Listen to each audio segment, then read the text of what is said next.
have any scary ghost stories?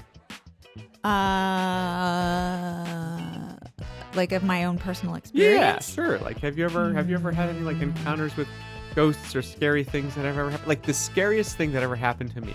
I don't have a ghost story, but it's related to ghost stories. Was that like we went to grade school camp, sleepaway camp at one point. Our grade school class went, and we were this was like 5th grade, so I must have been like 10-ish around there. And like we were told ghost stories around the campfire one night about like it was. I mean, this was the 80s, so it was like the horrible, like the one hooked man, the man who had a Yeah. hook for a hand and would come and like kill people at the camp. And like looking back at it, even 2 or 3 weeks later, I was like, that's utterly ridiculous. But at the time, it was the scariest thing that has ever like that I have ever heard. And I was like, oh my God. So that was like the scariest thing that ever happened to me. But like, have you But that was just a story. that was just a story. I have Oh. I have never felt an otherworldly presence or been like frightened by a ghost or anything like that. It's Um, funny, I have not. And this was actually the opening to an Office Ladies podcast. And so Oh. I did think about this quite like, Okay. extensively because I was like, have I ever had a ghost experience? And I don't think I have. Okay. I don't think. I mean, you would know. I don't know. I mean, you Yeah. made some lovely ghosts for our porch last Halloween, but yeah, Yeah, that was fun. Yeah. Why do you ask? I was just curious. For Halloween. Well, we were doing our vocal warm-up exercises, and we were talking about dragons and martial music, and I was just like, you were like, Mother Mary made like something or other, and part of that went to like Mother made Mary murder, and I was just like, well, that took a turn in my brain. Did I say that? No, you Oh. didn't, but my brain, I was like, oh, I wonder like what weird like nursery rhymes about murder and like ghost stories we could come Oh. up with, and that's just Well, where that there's came the from. ring around the rosies. That's pretty creepy when you get down to When it. you get down to it and talk about the fact that it's the Black Plague, sure, yeah, absolutely. Yeah. So, Yeah. No, the warm up I was doing was Mother made Molly, Mary, and Minnie march many times around the room to martial music. right, yes, but like, But you you know, heard murder music. I didn't hear murder music. I didn't even hear murder music in there. It was just suddenly like, what would also be good in there would be like instead of march, just like murder. Like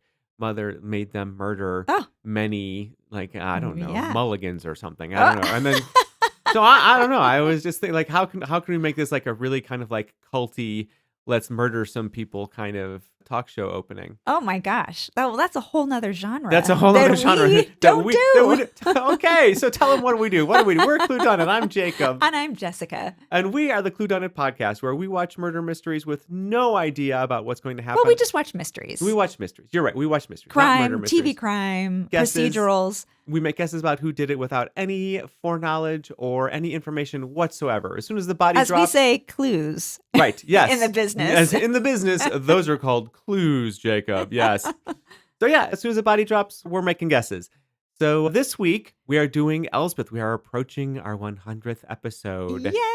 So, but not quite yet, but we have done all the footwork, or in this case, flight work for the 100th episode. Do you want to talk about what we did? Work? We did. We did some flight work to prepare for our 100th we did. episode. Yeah. Okay, yeah. We took a little bit of a break here. Yes. We didn't really mean to. Our last episode was Lovejoy. Oh, beloved Lovejoy with I'm shaking Ian my head. You McShane. can't see me. I'm shaking. I'm just thinking back to that lovely mullet. Yeah, that went out September 12th. And we took a little break because Life happened, people. so Life. much. I was taking a class and oh my gosh, it was kicking my butt. I haven't been really academic in a long time. And it was like a boatload of certifications inside one certification. And I'm not even done yet, but I'm close. Yeah. And then you. I changed jobs. Yeah. I am working for a different illumination source now. And then because we had a little bit of break time between the two jobs, we decided We went to New Zealand. Yay! We traveled to New Zealand, and you can find the posts and pictures about what we did there on our Instagram and our Patreon, patreon.com/Cluedunnit podcast. Yeah. If you join us there at the $5 or $10 a month level, you will get some exclusive video of us there and even some candy and cheese reviews. We have some New Zealand candy and cheese reviews. The New Zealanders, the Kiwis, take their dairy products very seriously. So we took their cheese very seriously. Yeah. Oh my gosh, we had so much fun, and we did something very relevant to this podcast. And we're not going to tell you. You're going to have to guess. Guess, because That's what we do all the that's our time. deal. Now it's your time. Now it's your turn. Yeah. So very excited. But this week, tell us what we're doing this week. So the new season of Elsbeth is out, and Yay. we also have a little controversy over this. We do have some controversy over this. I was getting a little testy before the mics went live. So Jessica was like, you know what? Just save it for the pod. So I'm here. My dungeon is up. I have high dungeon about this. So let's go. Is that the term? Tell us what we're doing, and I'll look up what the term is. So so the new season is out, which is the third season. We previously did an episode from season 1 with Keegan-Michael Key. What a blast that episode was. So much fun. I found out that this third season includes references to Elsbeth's new boyfriend. And she's apparently wearing a little sheep button, which my friend Monica knows that I love sheep. And Jacob knows this also because when we were in New Zealand, I took so many pictures of sheep. This is a woman who watches Lord of the Rings extended versions, all 250 hours of them every year. And we're like literally on the bus to Hobbiton, and she's taking pictures of sheep. They were so cute, the little lambs, because it was spring. It was spring, and they had just foaled there. So, anyways. Yeah, it was so cute. So yeah, my friend said, "Hey, Elspeth is wearing sheep because she has a new Scottish boyfriend," and I was like, "Oh, that's fun." And I was like, well, "When does this boyfriend get introduced?" And he gets introduced in the second season. Right. And Don't hate us. Don't hate us just because we can't watch everything all the time. We're sorry. Well, no, that's the whole point. We can't watch everything. We were actually talking about this in New Zealand. That we were like, we are up to date, but not super up to date because we can't, because then we would lose all those episodes that all the could fodder potentially do for the podcast. So so I went and looked and I saw, Elsbeth meets her boyfriend in the second season. And I was like, okay, sure. And then I saw who is playing her boyfriend. Which she refuses to tell me. No, you're going to find out. I get to have a surprise. And I am an upholder. I play by the rules, heard. So even though I've been annoying her to death trying to get her to tell me this thing, I haven't looked it up. So there's that. Yeah. What I did look up is that high dudgeon is with a D, not an N. Okay. So apologies if I've been mispronouncing it. But yes, high dudgeon is, a state of great anger and resentment. But I could get angry at a moment's notice. The controversy is if we're going to be talking about the third season of a show, if the new season is out, then should we do the episode from the current season, or should we, like we're doing today, go back if it's like relevant for some interesting way? So tell us your feelings about that. Let us know, because I'm like, if we're doing the new season, we should do the. If we're doing the new season, we should do the new season. Well, if we're going to talk about the new season, then we should do the new season. Right. And we're also not really talking about the new season. We're going to talk about ladies and gentlemen, we're overthinking this. It might perhaps be the case that we are overthinking this a little too much. So what do you think we should? Let us know. Yeah, let us know on the Instagram, on the Facebook, and I will the Patreon. I will sit over here and furrow my brow and cross my arms and be surly as Jessica finally gets around to telling me everything about this episode. So Jessica, hit us.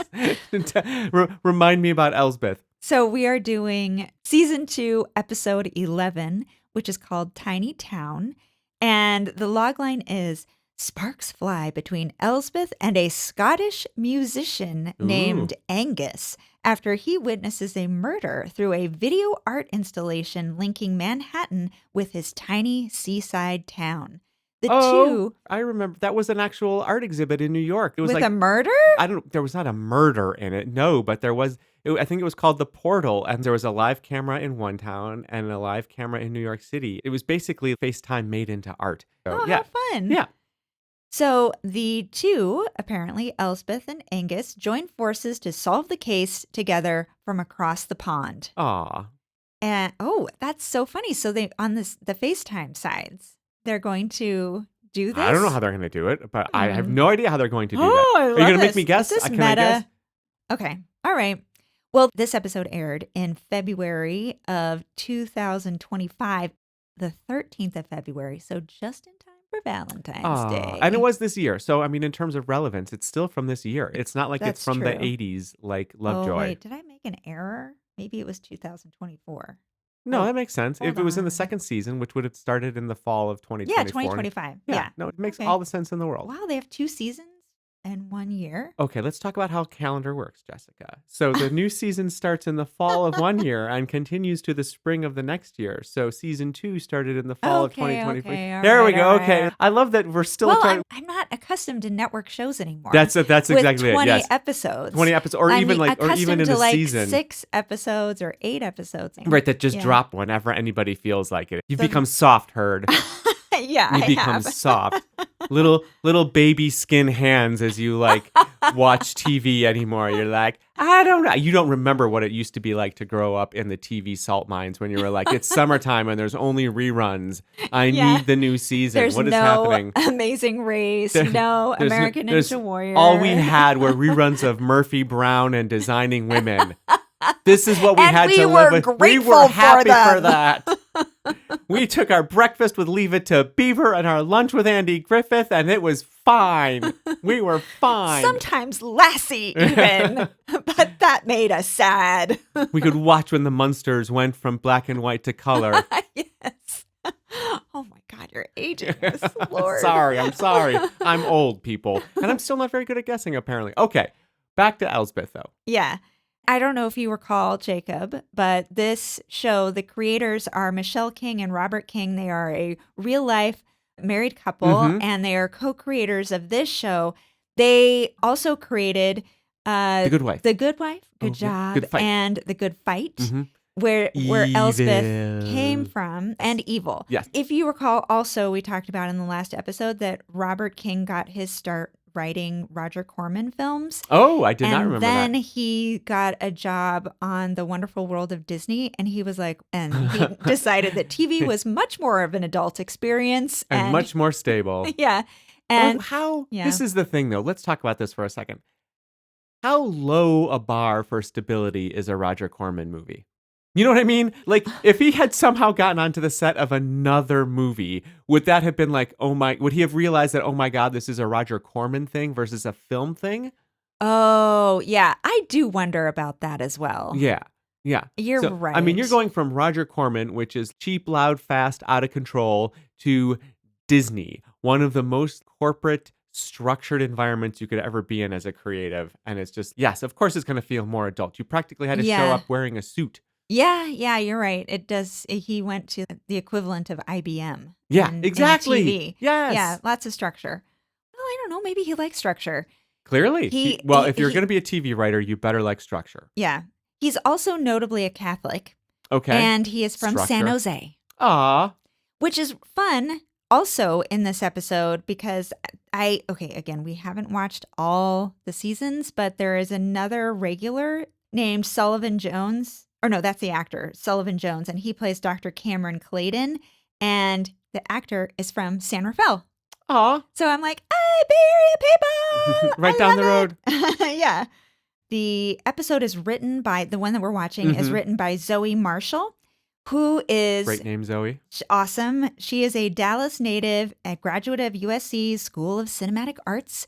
Sure. Her writing career began in 2014 when she wrote a short film called Passing, which was featured at the International Film Festival. Good job, her. Yeah. And since then, she has written on 2 seasons of Charmed on the CW, and she sold pilots to HBO and Warner Brothers as well as Netflix.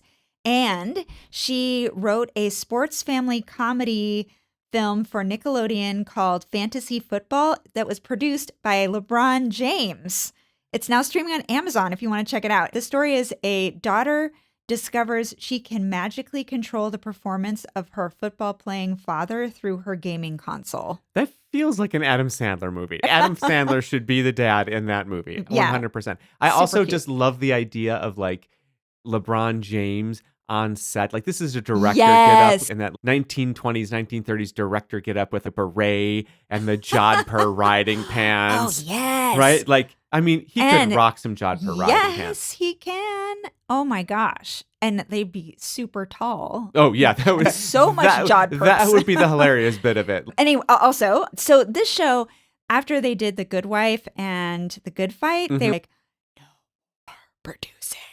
exhausting. Mhm. They didn't want to show run anymore. They Right. didn't want to create and show run shows. They were fine with producing and bringing other people's stuff to putting Just investment and just don't money get us into into the them. day-to-day They of just run. the day to day. Then they pitched Evil. The network was like, if this show goes forward, you will show run it. And they were like, oh God, please no. But when they decided to pitch Elsbeth, which is a spinoff from those other two shows, from The Good Fight and The Good Wife, they were like, we're not show running it. We are producing. And so they have another showrunner, which I remember was like a discussion in the last episode. The Sure. last time we did this, you were like, no, he's not. And I was like, he is. He is on show. I can He's pick a fight named about the showrunner. anything. Let's do it. What have you got? But Wooden toothpicks or plastic toothpicks? I'm on it. Plastic toothpicks? Okay, great. Do we want to talk about the little thing at the end? Do we want to talk about whether it should be a knob or it should be like a little sword handle? Let's go. Do you like a sword toothpick? what do you think about the little sandwich ones with the colors and the That's what I'm little saying. plasticky, Well, then you're down, green, red, yellow? Then you're down to wood versus plastic again. See, if you want to, let's get into the weeds. Welcome to toothpick education. Lincoln Douglas. Let's Lincoln Douglas. Pro wooden toothpicks is Jessica. Pro plastic tooth swords is going to be Jacob. First of all, swords can beat toothpicks in a fight, therefore swords win. Moving on, tell us about the next thing. So the showrunner of this show, his name is Jonathan Tolins, and he has tons of credits as well as playwriting credits. This is a New York show, and this show is full of theater people with amazing credits, like Tony Award winners, Lucille Lortel winners, Drama Critics Award winners, nominees. Like, it's just packed solid with triple threat people who are amazing. But to make things confusing, Robert King, producer, is directing this episode. Oh, okay. So He is still in the day-to-day. Yeah, collect that director's fee. Yeah. And then, of course, the main cast, we have Carrie Preston reprising her Emmy Award-winning role. This is the third season. She also did Claws. She did True Blood, Person of Interest, a bunch of other shows and movies and films. Kara, She did True Blood, right? Yeah, that's So what her what was the 7 seasons of it. So I bet she probably She knew them. She knows the guys from Art Detective. Art Detective. Wow, what a season. Thanks. See, I pay attention. Yeah, I pay attention. It's buried deep in there sometimes, but I listened. Also a regular on this show is Kara Patterson, and she plays Officer Blank. And she, as we talked about before, is from Atlanta, and she played Coretta Scott King, and she was in Straight Outta Compton, and she got her start on a show called Somebody's. And then she was in a Tyler Perry movie, and she was also in Jitney on Broadway. Oh, wow. Yeah. I'm not sure if I mentioned that last time. I hope I did. But yeah, badass Real deal. theater actors here. And then Wendell Pierce plays Captain C.W. Wagner. He's known for The Wire and Trem, which is for New Orleans. Yeah, the New Orleans after the Katrina. Yeah. That show, yeah. Treme? Is that how you say that? Treme? That's I probably don't know. Treme. Sorry. Look. And we knew this word when we left New Orleans. I talked about Sullivan Jones. Another fun thing about this episode and this show in general is that a bunch of people in this episode are in Gilded Age, filmed in New York. He did 11 episodes of The Gilded Age, and he was also in Interior Chinatown. Then we also have the new detective is Michaela Diamond. She plays Detective Edwards. And she was in the film Tick, Tick, Boom. She is also on The Gilded Age. She made her Broadway debut as Babe in the Cher show. She's also did the revival of Parade, which apparently when it went on sale, it crashed telecharge. My. And then there is the secret other guest, which I'm not going to mention. What? You have... No. Come on. This is where you tell me. No, I'm not tell you. You have to see him and be like, oh, are you... Well, really? Okay. Maybe I could tell you. I see? I could tell you. People, this is why we're still married, because I can get her to give in to things. Do you want me to? No. Want me to? Let's go with the surprise. But then we would have to record your reaction. Let's okay. wait for it to be a surprise, and let's let all of our listeners just be like, oh my God, you idiot, it's James Caan or something like that. I think he is dead. No, We James Caan talk is about not this dead. all the time. I think James- on a past episode we had this discussion. We keep calling him. We need to follow James Caan on like Instagram or something and be like, this is our weekly James Caan watch. Is he still alive? Nope. No, and you're right. He is dead. 2022. Rest in peace. Rest in peace, yes. Moment of Rest in silence. power, Mr. Caan. Oh, it's Willem Dafoe I was thinking of. He's still isn't I he? don't know. All I know is he was alive when they did the first John Wick movie, but Yes. since then I don't know. That was a it's bunch been of a years few ago. Yeah. years. Okay. They've had some more John Wicks. Okay, well, we will be back with some guessing. So just a reminder, Elsbeth is another one of those how catch 'em. Not a who done it, but a how catch 'em. So we will know in this opening who done it. And so I'm imagining that in this open, I will also learn who Angus is. Yeah. So we'll come back and... Do you want to make a guess? Oh, do I want to make a guess? I'm going to say Keanu Reeves. Oh, that would be... Right? There we go. That would be an amazing thing. But from your face, I can tell that it is not. It is not. Yeah. And trying to think of Keanu Reeves doing a Scottish accent. I don't know what I think of No, that. no. The Keanu Reeves is like the anti-Sean Connery. Still like a male sex symbol, international superstar actor. But like Sean Connery always sounded like a Scotsman, whether he was playing 007 or a Spanish Highlander. Like he just sounded Scottish. Keanu Reeves is just always going to sound like Keanu Reeves, no matter what he does. Yeah, he's not even American. He's just Keanu Reeves. He's just, yeah, exactly. He has transcended the idea of nationality. He's just Keanu Reeves. Yeah. He belongs to the world now. He does. All right, let's go watch this and do some guessing. See you soon. Okay, so that was fun. I have a recording of it, which I'll just play here in the background. Yeah. First of all, the episode starts very quietly. There's no sound over the iris or the portal or whatever they call it. It's just video only. So you're just watching as people watch each other And you're through the hearing portal. it from the Scotland side. Right. You're where hearing, there's a musician playing a mandolin, sitting at a cafe table, looking straight into the portal to everybody in New York, which, by the way, it's New York. People are in like muffs and puffy jackets, and it's cold. Scotland is in the same northern hemisphere. It's even higher. It's higher latitude. It is way the F colder in Scotland. And a tiny town by the sea. Yeah. So the fact that he's like hanging, I mean, don't get me wrong, he does have like a very thick turtleneck sweater on. And a leather jacket. on But top the of that, cafe lady's got like a shirt. Yeah. Okay. Anyway, so it starts very bucolic in Scotland on this side street where the portal is set. Right, which they call the iris, which they make clear is not the portal. They do bring up the portal and the fact that this is clearly a nod to that. So. Yeah. So he's playing the mandolin. Very quickly, we discover the man who's going to be Elspeth's boyfriend, and this is me. Who is that guy? Oh my God, he's from Harrow! It's Harrow, right? And it was. Yes, in other words, it's Ewan Griffith who plays Dr. Daniel Harrow in Harrow. I'm so glad he got off that boat.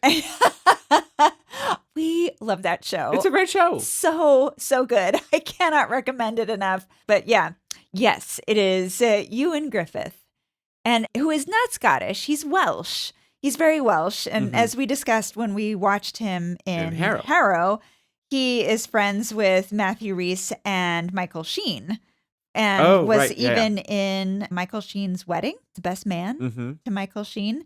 There wasn't nearly enough consonants in that phrase, best man. It's probably best man. There's probably some kind of like some Welsh way of saying it or pronouncing it. Well, Elsbeth also makes a joke about that with the Scottish name that they give him. Yes, eventually of course they do. It's a great meet cute. It is. We can get to it's a great meet cute. It's adorable. Heart palpitations. It's so cute. Okay, I mean, maybe not heart palpitations, but for me anyways. But it was very cute. It was adorable. She wrote her phone number on her hands and then like held up her hands to the screen. So he called her. They're talking and he's just like, I'm gonna need to know. She's like, I'm gonna need to know your name. And he's like, you're gonna need a pen. And she's like, I have a good memory. And then he rattles off his name and she's like, oh no, I need a pen. Because But it she had does all the other all the consonants. something, and then he had like he had a hyphenated, very Scottish last name, so it's something. Oh, Like Oligarth and Oligarth Donadivich. Donaghy, something like that, but Donovan. not spelled like you would have expected in America, because Yeah. America. Yeah. Anyways, but yes, he's adorable. So what else do we need to know about him before we get into telling everybody about this horrible crime that has occurred? Oh, well, about Ian Griffith? Yes, please. Okay, so just as a recap from, So I think, clearly Harrow. Yeah. He's from a theatrical family in Wales. Got his start when he was 13 on a Welsh soap opera. And he attended Good RADA. God. Oh, good And God. I can only imagine backstage at a soap opera with all the daytime steaminess happening as a 13-year-old. Can you imagine? Oh my gosh, you're right. Just like this 13-year-old is like, this is the best. Yeah, you're right. You're right. I hadn't thought about that. In 1992, he did a famous Poldark series, but this is not the one that Not the Netflix. Sexy Hobbit. Yeah, not this. Sexy Dwarf. Sexy Dwarf. Yes, Sorry. that is Netflix is pushing on me to watch again. Fine, I will. But I have to get through the twist your Diplomat. arm, make you watch that Sexy Dwarf. Yeah. He was also in Wild, playing opposite Stephen Fry as John Gray, Oscar Wilde's lover. He was the fifth officer in Titanic. He was also in 102 Dalmatians, Black Hawk Down, San Andreas, King Arthur, Amazing Grace with Benedict Cumberbatch. He was Mr. Fantastic, Fantastic Four. Yes, I remember that bit. He was also in the Forsyth Saga, Ringer with Sarah Michelle Gellar, Castle guest stars, Unreal guest stars, Family Guy. Here's a question. Yeah. Do we think... He lives in LA, by the way. He lives in LA. Mhm. Where do we think they filmed that Scottish alleyway with the cafe that he's hanging out on? Oh. I mean... Got to be some New York soundstage. Yeah, right? It's a New York soundstage, for sure. It does feel very done up. Oh, yeah, 100%. Whereas New York scene has so much... The New York scene, clearly they filmed it on a location. street. Like you can see that. Yeah. But yes. And the meet cute was adorable. It was so, I mean, what a great mime. I was like, how yes, long it was is a great, it was a great little mirror exercise of them looking at each other and copying each other's movements and just being a little befuddled and a little bewitched and entranced by each other. Yes. It was very cute. Yes. And then he says, I love your jacket, by the way. Yeah, that was like one of the last things. Yes. So great that he is, bewitched by each other. Yeah. By the way, do you remember her reaction to that? What? He says, I love your jacket. She says, it's my favorite color. And do you remember what he says? No. Mine too. Oh. Oh, yes. It's very charming. There are sparks flying through that iris. As they said. Yes. Well put, logline. Well said, Jacob. Okay, so let's talk plot. Here's what happens. So you start seeing these people in New York looking at something, you don't know what they're looking at, then you pull out from the frame and you realize it isn't a frame.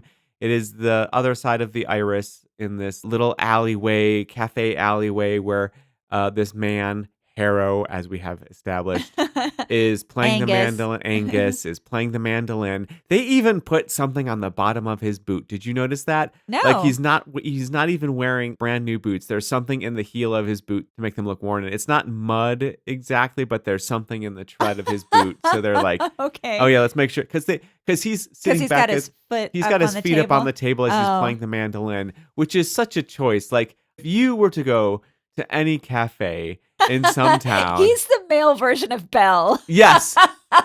If you were going to go to any cafe in some small town and find the guy with a book of poetry and a thick sweater with his feet on the table just playing a mandolin in the middle of the day. While everybody else is like, there are sheep going by the screen. Right, there are sheep going by the screen, and he's just watching the iris, playing the mandolin, which nobody can hear except for the people there. It's just the shepherds are working, people are working in their shops, and there are people going by in the neighborhood. I just want to be like, oh, Angus, we get it. You took up the ukulele after a trip to Hawaii. Lay off a bit, okay? Anyways, he's adorable. I would fall in love in an instant. So you come up on him and he is watching a scene take place in the background. In the background, the scene in New York is this corporate plaza where there Yeah. are like tables and chairs outside, but it's still kind of a throughway. So people are moving through it. There are also cafe Right. tables. There are also cafe tables. And there is this guy, this clean shaven guy, youngish, working on a computer. And he's got his headphones in and he's working on a computer. And a lady comes up to him and she's carrying a rose. And he And takes out the she's wearing earbuds. a long floor-length duster, light-colored wool jacket, Yeah. a sweater, or whatever. She looks very well put together, Yes. corporate, Very corporate, well put together. neat, trim, clean, Yeah. And Angus. expensive. Yes, expensive. And Angus and the waitress have a little moment where the waitress is like, "Oh, the lovers are back," and she's like, "Yeah," and she's Third like, time, he "Third says. time," and I bet that she leaves with him this time, and then she does, and the waitress is very smug about it, and then come back the next day, like fade to black, come back up, and Angus is once again there watching, and the waitress comes up and she's like, "Wait a minute, where's her lover?" And he's like, "I don't know. It's very sad. She even brought sweets." So the Oh woman. no, the cafe lady says this. Oh, right. Angus comes walks up and the cafe lady cafe's been brings him up, yes. lady's been staring at the And so they don't know what's going on. And then what they see is that this other guy shows up and he's got a beard and he is very angry at the lady. They have a little altercation. He walks away with her sweets and her heart-shaped box of chocolates. And she's like, no, no, no. She goes after him to try and take it. And he's practically throws her to the ground.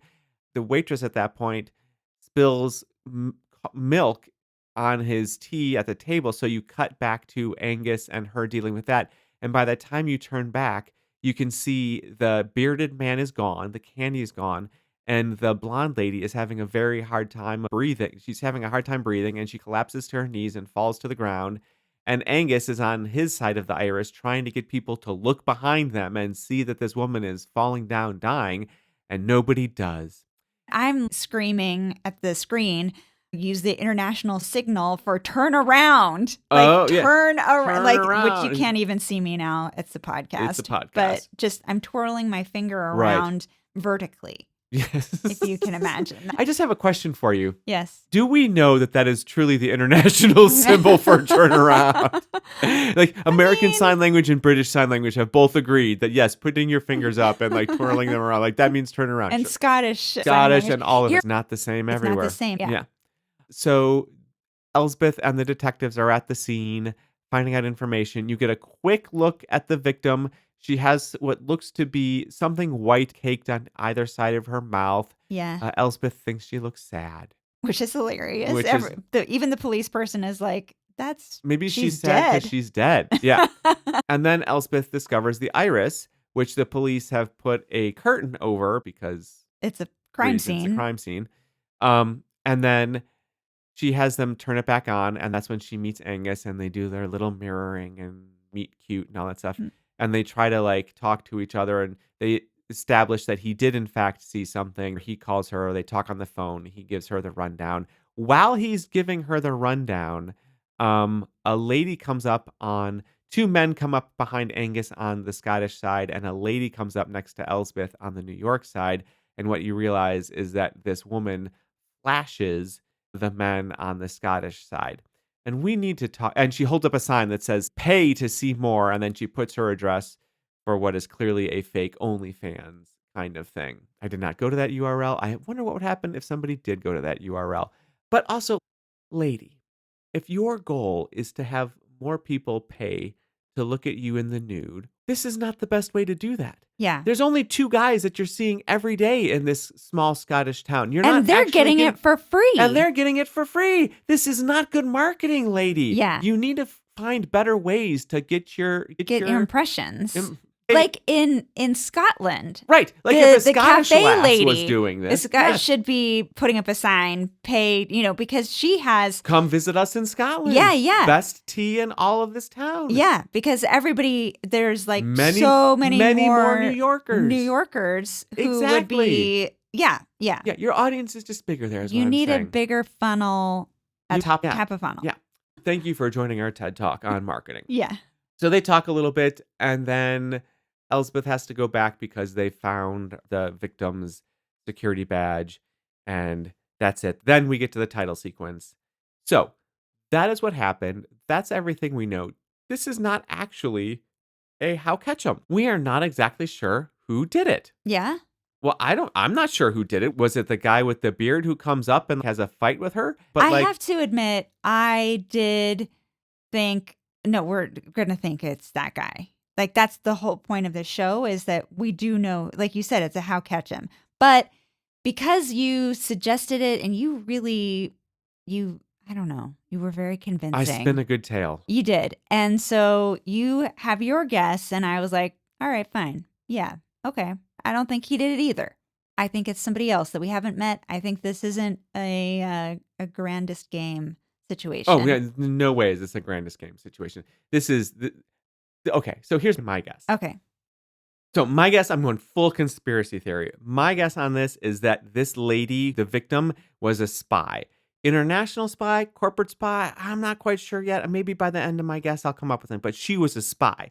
And her mark was the programmer guy, the clean-shaven programmer guy. Okay. And she was trying to get close to him because she brought the sweets. So presumably she... and the rose. And the rose and everything else. So presumably if she's dead because there was something poisoned in the candy, she was going to give the candy to this guy.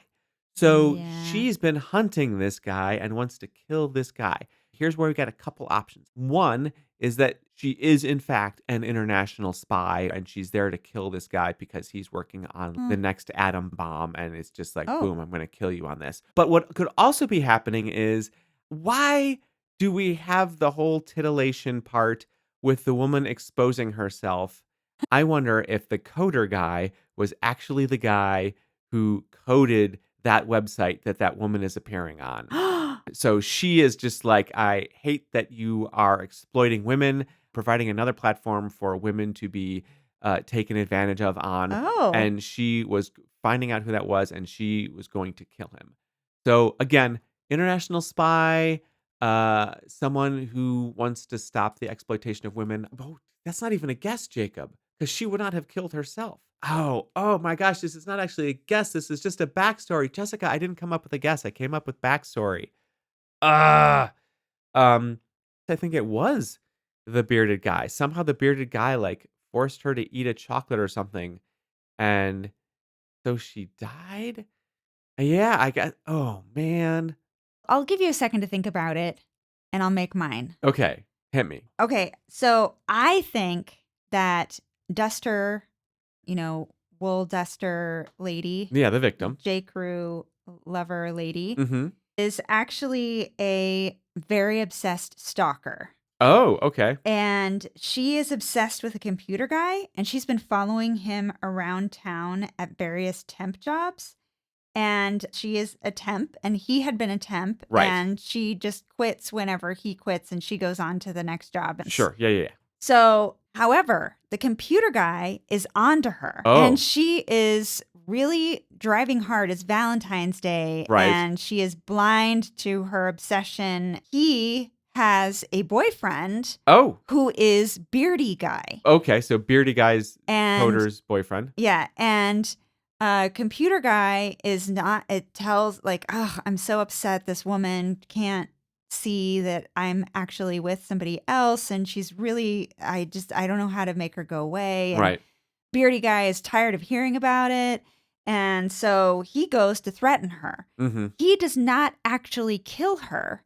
Oh. What's happened is that she has been given a bunch of chocolates that she bought from a candy maker that we have not met yet. Okay. The candy maker, she bought the sweets from the candy maker to bring them to computer guy. Right. She thought she was going to meet up, or she was going to see him here again at the outdoor cafe table.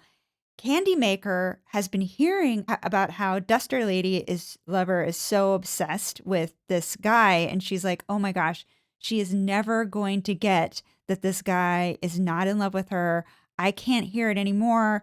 I'm so in love with... So Candy Lady is in love with Duster Lady. Is in love with Duster Stalker Lady. And so Candy Lady has poisoned with arsenic the candy box for Duster Obsessed Lady. Yeah. And so it's actually Candy Lady who meant the candies to be Kill the coder. to kill the coder guy that she was jealous of, that was distracting with obsession, our obsessive duster lady. Yeah. Boys who like girls who like girls who like boys Yes. who like boys who like girls. Yes. This is a Valentine's episode, and it's everybody's all mixed up and sad. Yes. Or angry. Everyone's all mixed up and sad. Yeah, it's a little too much. Yeah. But sometimes, stalker people really bothers Jealous? people. Let's be honest. We all really need to be more okay with stalking. We don't. We don't. Okay. I am definitely not giving an okay on that at all.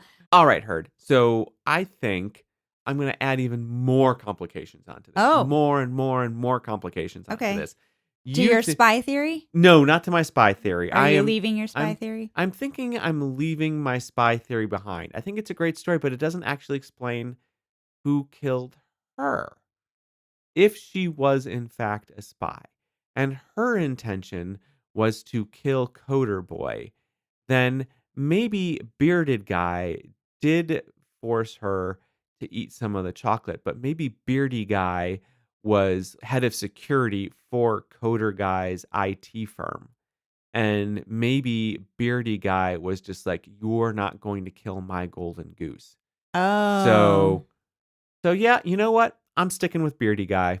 Okay. And I'm sure that by the second commercial break, I will have been proven wrong. Which, by the way, Amazon is showing us Valentine's ads in October because we're watching an episode that is about Valentine's. So they already have that all queued up. Well, it's AI. The algorithm. AI is generating these ads. Oh, you're right. That's why we were like, what is that? Yeah. We couldn't figure out what the thing was next to the mug in the picture, and it's because it's AI. An unknown you're totally right. Product. It's just this image that AI has completely generated and doesn't know what it is. You're totally right. Wow, we're seeing an AI. I mean, we see it all day, but we never see it all day. But see it. But I think that's what's going on, and I think that's what this Beardy Guy is up to, man. He's just like, I need to protect my AI investment. Yeah. And so you need to go away. Oh yeah. So yeah. Beardy Guy in the AI bubble. That's my guess. All right, let's go find out.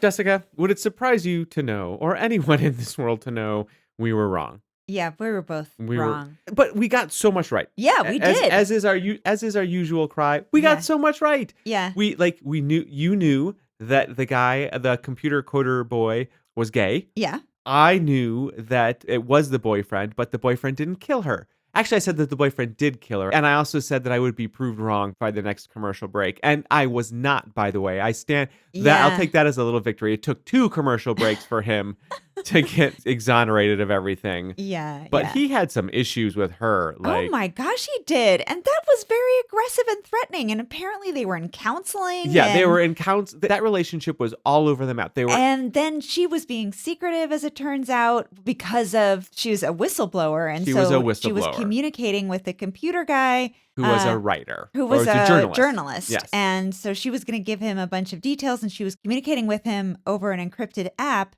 So that's the reason why her boyfriend found an encrypted app, and he got jealous. He also found her with the chocolate, the Valentine. Yeah, he found her with the chocolate Valentines, and that whole thing was that she was going to, she was sneaking information to the journalist. She was going to give him the chocolates, but there was going to be a USB thumb drive in the chocolates. Yeah. So what happened is that she worked for a cosmetics company, and she was funneling information to a reporter, and the company learned about it and sent the head of security to eliminate her and the journalist. And he did. He killed her and the journalist, which info dump of all info dumps at the end. Yeah, that it really was. Elspeth standing there in his office.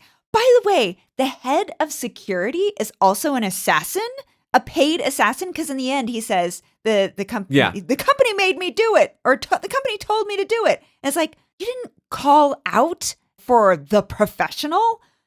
Well, Jean what's his name? Jean Reno. You didn't call Jean Reno. Yeah. Okay. So I totally agree with you. Yes, you're head of security and you learn nothing about plausible deniability. Right. You've learned nothing about the fact that, okay, yes, I'm head of security. Maybe I shouldn't be the one to do this. Maybe I should hire some goons. Yeah. Like what head of security? With cash? With cash. Yeah. Untraceable cash or Right. something? You're not very secure, buddy, is what we're No. all saying here. Not very good at his job. It's no wonder he got caught. Yeah, sure. But fine. wildly unqualified to be chief of security. Yeah. Like you don't like delegate. You're in the C-suite. You need to learn to delegate. Well, this Maybe is poor what- management. That's what I'm saying. And now we can be an influencer podcast too.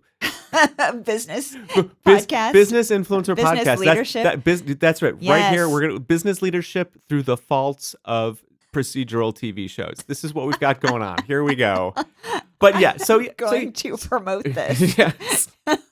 Not only is this a Valentine's podcast or a Valentine's episode, but it's also a business Many lessons leadership. about leadership you can learn from this, by the way, here.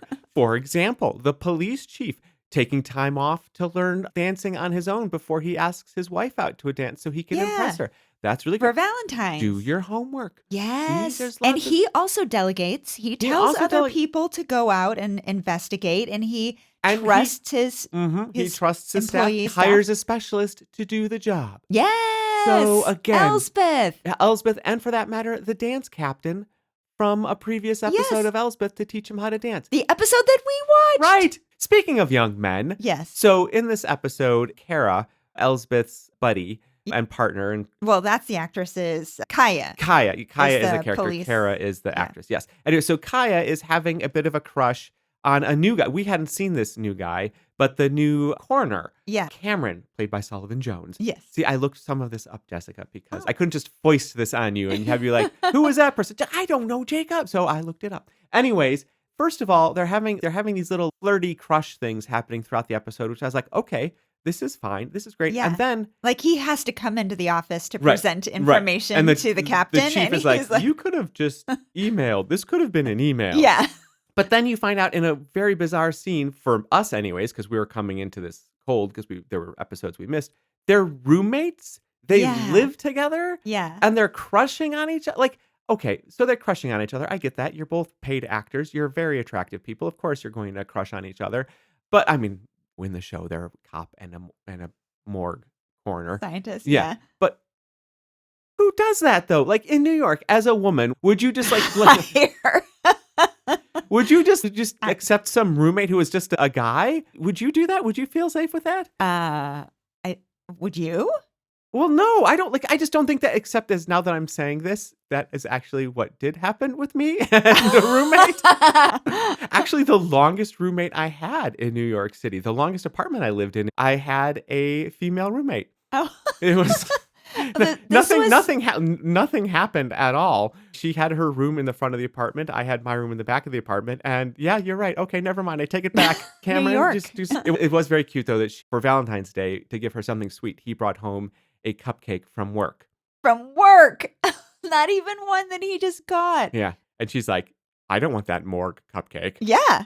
Which I thought was hilarious. I'm like, Yeah. Morgue. Which also a good name She's- for a band. Cupcake. Oh, yes. Very synth poppy, but a little metal. Morgue cupcake. Goth. Yeah.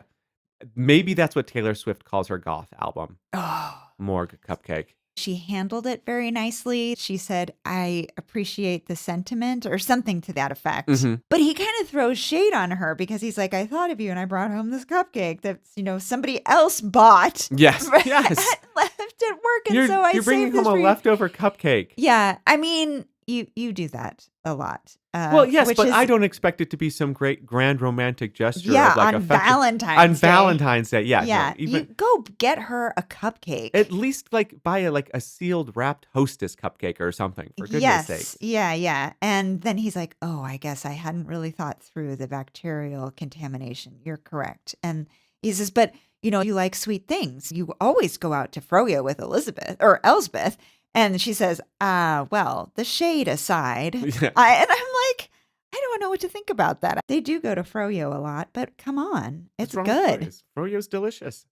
This episode brought to you by Froyo. Oh, you know what else this episode is brought to you by? What's that? Spotify. Oh, yes. Screenshots of Spotify, mentions of Name drops of Spotify. I know that you're in a concert. You're having concerts right now. What about your concerts? How did you know I'm having concerts? Well, because it was on Spotify. Now, everybody who watches this show is like, oh, they have the concerts of the artists listed on Spotify?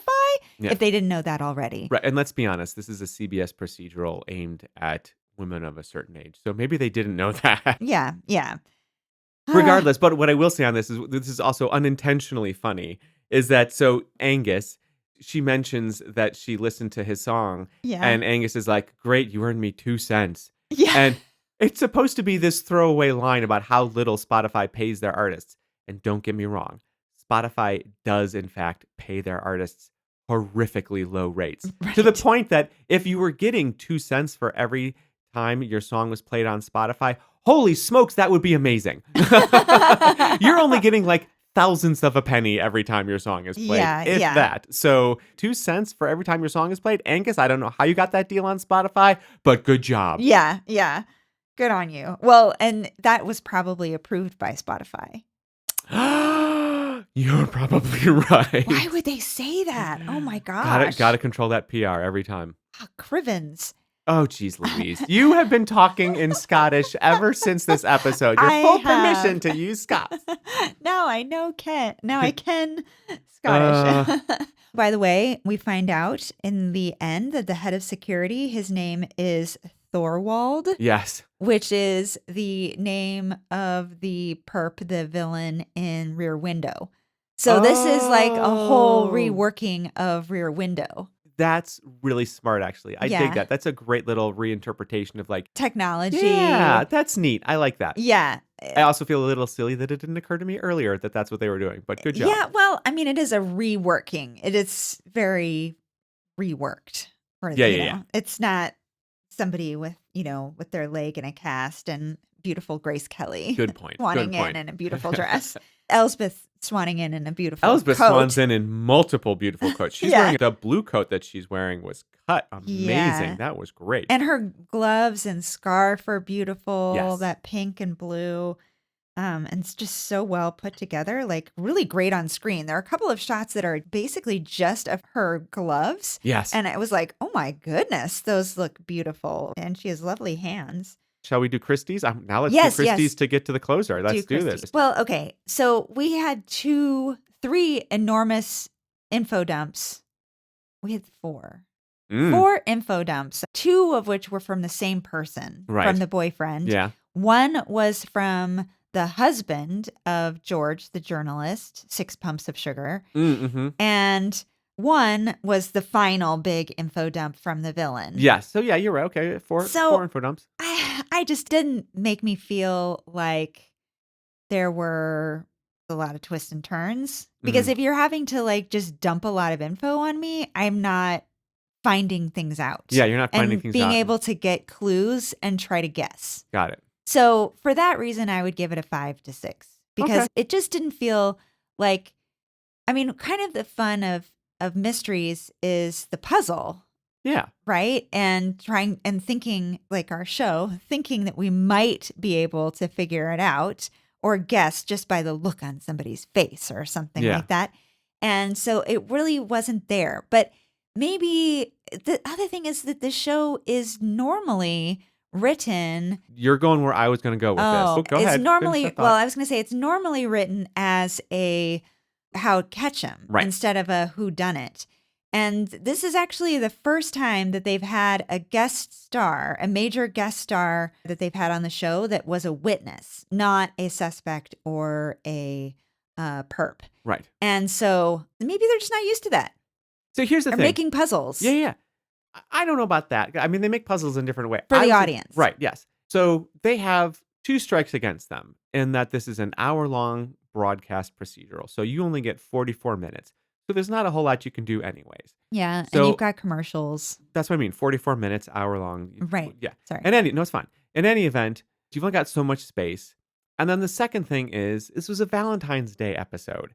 So 44 minutes and a Valentine's Day episode. So they were trying to do lots of relationship building in this one. Mm. So they had to really, like, the actual puzzle and mystery of it was going to be very constricted in this. Mm. So my point is that what they did, I think, was they played with the format a little bit.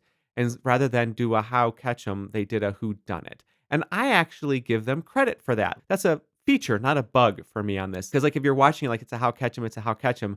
I immediately did where it's just like, okay, so it's got to be the boyfriend, and how is it that? And it's not that. So I give them actually an extra Christie for that. Having said all of that, that just means that I'm going to go with a solid 6 on this one. It still wasn't as baroque as it could have been, but I think with the handicap of what they were working with, definitely a solid 6 and worth it. I dug it. Yeah. And this, And this and show we is just a say ding dang handicap, delight. but A handicap it's in the like a golf sense. gorgeous lake. Yes. Yeah, it's in the golf sense. You're such a professional. Okay, you're playing against somebody. There's your handicap. You have to take those 2 strokes. Yeah. Okay. That's very true. I'm not trying to say that again. I'm not trying to put it No, against the there's show. no. Christie's just mean how twisty turny is it? That's Yeah, all. yeah. And I would say that. Well, I mean, it is kind of twisty turny, but Like I said, give it a solid 6, like just above average. It's fine. yeah, I'm saying 5 to 6. Great. Yeah, you go, Jacob. Okay, but what is the final thing? Well, I was just gonna say that I have now I have a nice closer. I That's have what a I'm saying. nice closer statement. I was trying out different things Uh-huh. in different episodes, and a lot of them I was like, I don't like that. Yeah. And I would, I had a lot of different things. Now Sure. I have one from this episode. He says, I have to go, but somebody's going to be here. And she says, okay, well, somebody's going to come and interview you as a witness. And then he says, okay, well, haste you back. Yes, there it is. There it is. Crivens. Crivens. You can it. All right, I'll brace myself for the Scottish. But Detective Collective, thanks for listening. But before you go, Be sure to follow and subscribe to the podcast and give us a review on Spotify or Apple Podcasts. hopefully we'll get 2 cents from Spotify. That would be great. Or you know what? Just tell somebody about us. Someone who watches these types of shows. That's the best thing you can do. Yeah, and you can get more Cluedunnit by joining our break room discussions at Patreon, as we talked about earlier too. Patreon.com/Cluedunnit podcast. You can join for $5 or $10 a month levels. You'll get raw footage, exclusive episodes, access to the live show when that happens, and extra votes in our season planning poll so that you can make sure we do the shows you love. You can also, we went to New Zealand. There's some extra special fun Yes, stuff don't up forget there about for that. that. Go to patreon.com/Cluedunnit podcast to join the fun there. And stay in touch. ClueDunnitPodcast@gmail.com or Instagram and Facebook at Cluedunnit Podcast. We'll see you next time. Haste you back. Oh, dear. This closing script is officially approved by the Totally Fake Podcasting Adjudication Board. If somebody needs killing, like the CEO of Starbucks does not go down and pull his own shots. Right. You know what I'm saying? Like, Well, head of security. Maybe he does. No, I guarantee you that CEO of Starbucks does not He pull would their own want shots. somebody else to be pulling shots so that he could I the had the a perfect head metaphor. of- It was head so of Starbucks great. The doesn't shots. make his own copies. Sure, fine. Get rid of the poetry. The poetry and the metaphor in my analogy that I was making.